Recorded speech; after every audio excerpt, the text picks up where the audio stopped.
Uy, Avon. Boom, boom, rouge. Gotta get that boom, boom. Ooh, I love this. I can wear this. Why not? Vampy red. Alam niyo, napakahirap pumili sa totoo lang.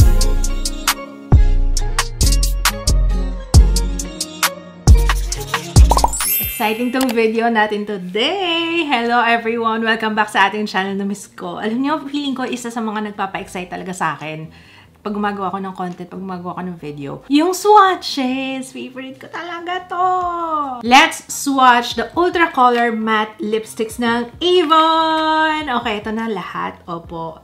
So, okay, inayos ko siya, no? Kaway-kaway sa mga laking Avon. Hoy, laking Avon ako, girl. Kaya talagang, isa sa mga first lipsticks ko, ang Avon talaga. Ang regular price nito is 309 pesos. Ang ganda ng shape niya. Oh, parang hindi ko maalala na ganyan yung shape niya before or bago na to. Pero, ganda. Parang akmang-akma siya sa akin na mahirap. Kasi nahihirapan ako dito, yung inner corners ng lips.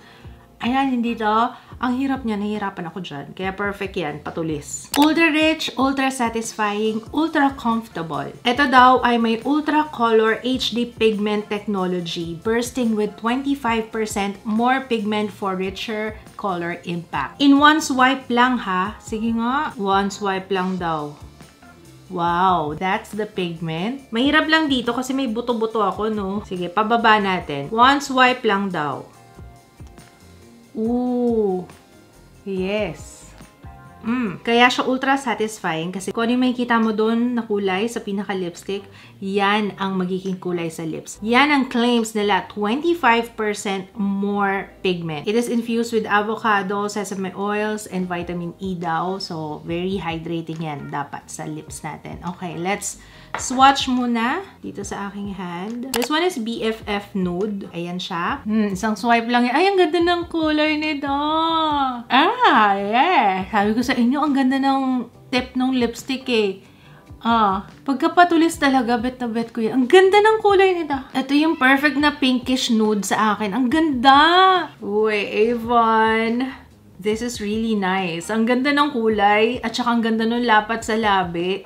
Parang nag-iba siya, no? Or siguro kasi matte lipstick to. Yung mga natatry ko dati is parang satin, parang ganun.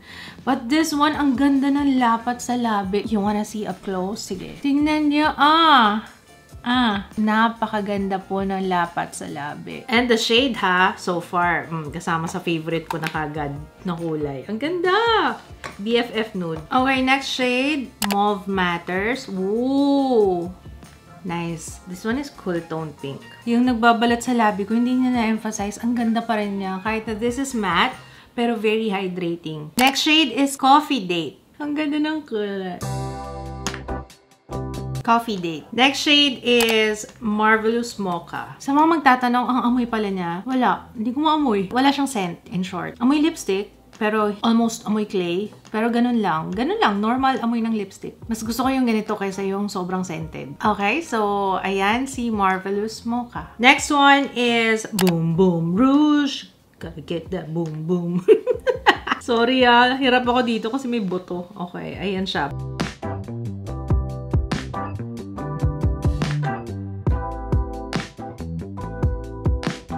Alright, ayan si Boom Boom Rouge. Boom Boom Rouge, di ba R-O-U-G-E? Teka nga, confirm ko nga. Tama nga, Rouge. Tandaan nyo, R-O-U-G-E. Kasi laging shades yan, no? Nagkakamali pa rin ako dyan. Sa Rogue, at saka sa Rouge. Pero pag sa lipstick, usually Rouge yan. Kasi Rouge is red in French. Next shade is Divine Twig. Ay, ang perfect. I like you.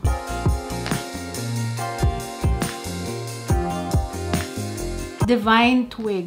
Yung formula niya, ang naaalala ko sa kanya is, ano yung lipstick dati? Oh my gosh. Yung Maybelline na lipstick before, yung ganun. Parang ganun yung, ganun na yung formula nitong matte lipsticks.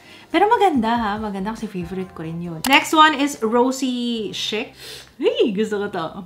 Parang siyang cool toned na mauve. I mean, mas brownish mauve, pero more on cool toned. Ooh, I love this. Ang ganda. Promise, ang ganda niya talaga. Ang ganda mo ha, Rosy Chic. Chic.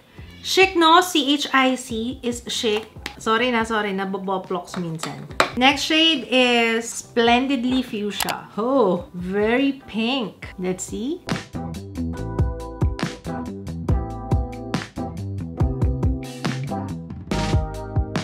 Grabe, ang tingkad itong pink na to. Pero I can wear this. I can wear this. Why not?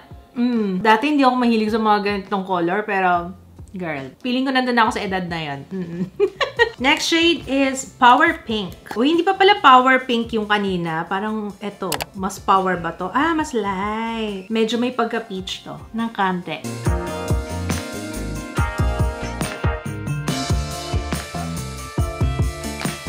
Power Pink. Next one is Coral Fever. Let's watch.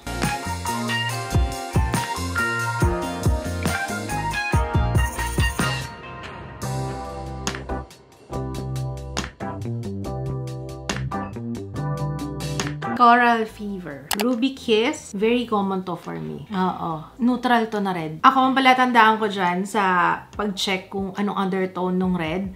Pag medyo nagmumukhang bluish, cool tone yan. Ito parang sakto yung halo ng warm and cool sa kanya eh. So, that's Ruby Kiss.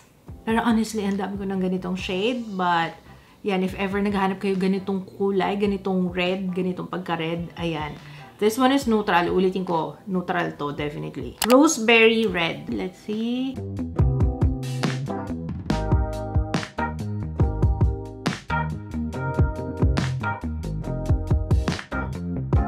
Roseberry Red. Next shade is Red Supreme. Kung ayaw nyo pala na nalalagyan ng lipstick yung ngipin nyo, alam nyo na ba yung trick na ganito? Tissue, and then sa loob lang, ayan, para matanggal yung excess na lipstick dito, para hindi siya mag-transfer sa ngipin. Matagal na to, parang natutunan ko pa to sa nanay ko. Sabi ko, kaya, bakit kayo ganyan mag-lipstick? Para pala hindi malagyan yung ngipin. Kaya sila gumaganyan. Tama naman. Next shade is Berry Blast.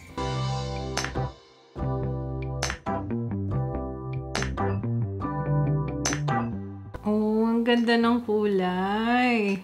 Berry Blast. Another favorite yan. Last shade is Garnet Queen. Uy, ganda rin niya. Oh! Vampy Red.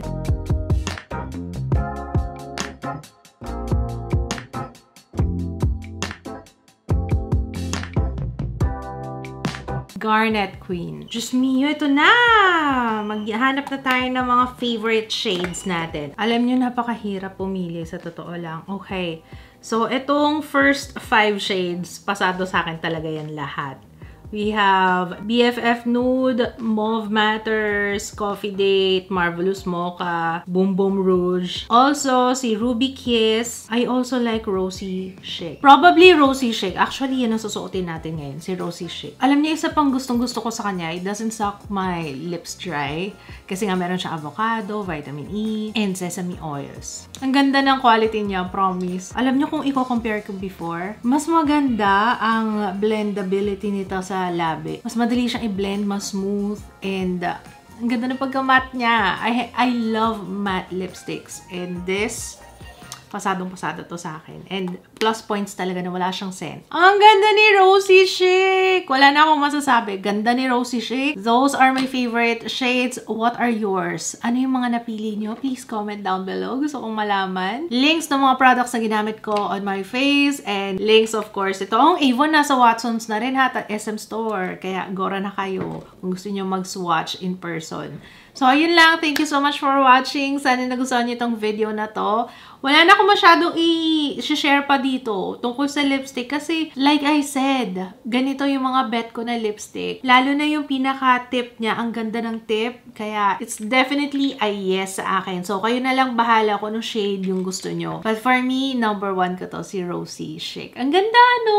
Ang ganda niya. I love it. Okay, so ayun lang. If you have requests, feel free to comment down below. Kung hindi ka pa nakasubscribe, make sure to subscribe and turn on the notification bell para lagi ka updated. Pag may bago tayong review, I will see you again on my next one. Bye, guys!